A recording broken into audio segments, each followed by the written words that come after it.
కాంగ్రెస్ పార్టీని అంబేద్కర్ ని అవమానం చేశారని చెప్పడం బీజేపీ వాళ్లకు ఊతుపదమైందని, మహాత్మా గాంధీని చంపినోళ్లే మీరని, అంబేద్కర్ ని కూడా ఖతం చేయాలని చూస్తున్నారని, పార్లమెంట్ సాక్షిగా అంబేద్కర్ ని అవమానించిన అమిత్ షా క్షమాపణ చెప్పాలంటున్న మాజీ ఎంపీ హనుమంతరావుతో మా ప్రతినిధి భవిత ఫేస్ టు ఫేస్.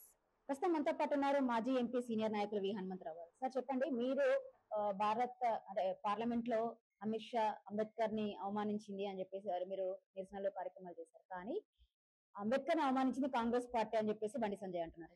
చూడండి, వాళ్ళకు ఊత పదం అయిపోయింది. ఎప్పుడు కూడా అంబేద్కర్ మేము అవమానం చేసిందో వాళ్ళు మరి ఇవాళ అంత మమ్మల్ని అంటున్నావు కదా, మళ్ళీ ఇవాళ అమిత్ షా ఎంత పెద్ద అవమానం చేసిండు.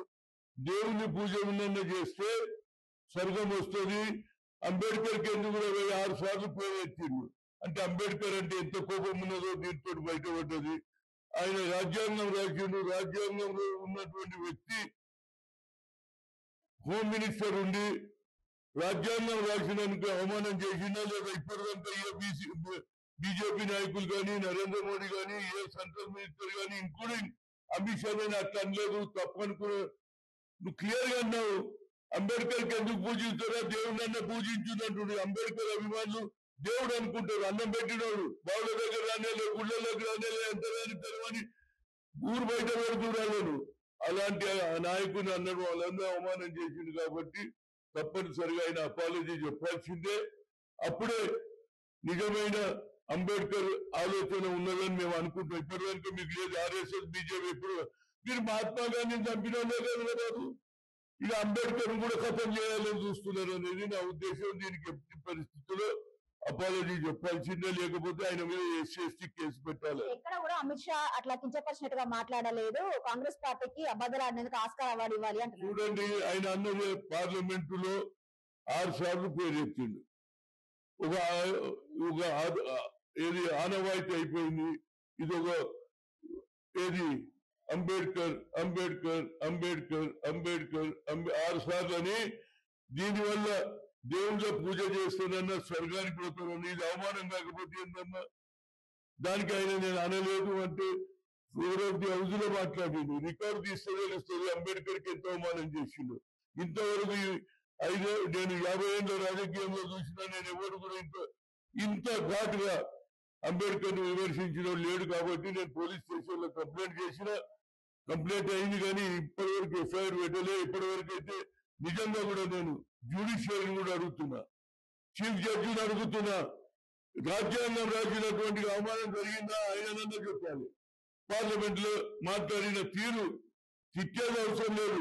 అవమానం అనేది వేరే తీరుగా 4 సార్లు ఆయన 5, 6 సార్లు ఎత్తి దేవుడు నన్ను పూజ చేయి ఎందుకు చేస్తుంటే ఆయన అవమానం చేసినట్టు కదా, కనుక ఆయన మీద కేసు పెట్టాలి. బీజేపీకి అంబేద్కర్ పట్ల పూర్తి స్థాయిలో చిత్తశుద్ధి ఉంది, కానీ కాంగ్రెస్ కే లేదు. 1954 నుంచి 88 వరకు దాదాపు 21 మందికి భారత రత్న ఇచ్చి అంబేద్కర్ ఎందుకు విస్మరించారో కాంగ్రెస్ వాళ్ళు చెప్పాలి. అవునండి, మీరు విస్మరించిండు అని అన్నట్టు. అంబేద్కర్ భారత రత్న ఎవరు ఇచ్చిండు?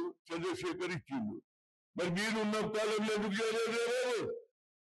పోనీ ఇచ్చిన నువ్వే అంటున్నావు బాబాసాహెబ్ అంబేద్కర్ భారత రత్న, మరి భారత రత్నకు అవమానం చేయొచ్చా అని నేను అడుగుతున్నా. కనుక ఇలాంటి బాధ్యత ఎంతసేపటికి పండిట్ జవహర్లాల్ నెహ్రూ, ఇందిరాగాంధీని క్రిటిసైజ్ చేయడమే తప్పితే వాళ్ళకి వేరే పని ఏమి లేదు. చేసిన డెవలప్మెంట్ లేదు. ఎక్కడ ఏడేసిన గొంగడ అన్నీ ఉన్నది.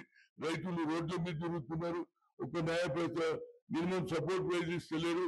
ఆఖరికి ఏదైతే మన ఉల్లిపాయ ధర పెరిగితే మేము రోడ్డు మీదకి వస్తున్నాం, మాకంటే వాళ్ళ మీద కూడా వేసిండ్రు. అక్కడ మహారాష్ట్రలో ఉల్లిగడ్డ కులారు చేసి మంత్రికి వేసిండ్రు మా దూరమని. మైక్ దగ్గర పోతే మాట్లాడండి అంటే రైతులకు నోట్ల మట్టి కొడుతున్నాము. ఇవన్నీ కొత్త మాటలు.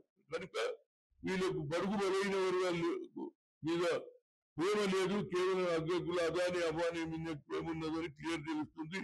ఇది వేరేవాడు మాట్లాడుతుంటే కామన్ మెన్ మాట్లాడుతూ అతని మీద అట్రాసిటీస్ కేసు పెరుగుదా లేదా? కనుక తప్పనిసరిగా ఆయన అవమానం చేసిండు.